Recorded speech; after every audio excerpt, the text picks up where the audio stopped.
সব পড়ি বুঝে বুঝে কোরআন পড়ি না বুঝে। এটা একটা আসলে কোরআনকে মাহজুর করা, পরিত্যক্ত ঘোষণা করার শামিল।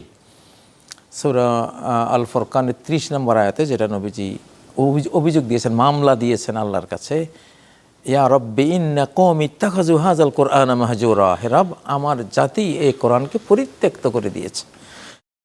তো যিনি পড়লেন, পড়ার ক্ষেত্রে তিনি পরিত্যাগ করলেন না, বুঝলেন না, বুঝের ক্ষেত্রে পরিত্যক্ত করে ফেললেন, আমল করলেন না, আমলের ক্ষেত্রে পরিত্যক্ত করে ফেললেন, বিশ্ব জাতিকে ডাকলেন না, সেই ক্ষেত্রে পরিত্যক্ত ঘোষণা করলেন। এখানে 6টা দফা আছে। তো এই 6 দফার কোনো এক দফা যে করলো না, সে এক দফা মামলা খাবে। যে 6টার মধ্যে 5টা করলো না, 5টা মামলা রাসূলের দেয়া মামলা, রাসূলবাদী মামলা সে খেলো। তো এটা কিন্তু মারাত্মক কথা।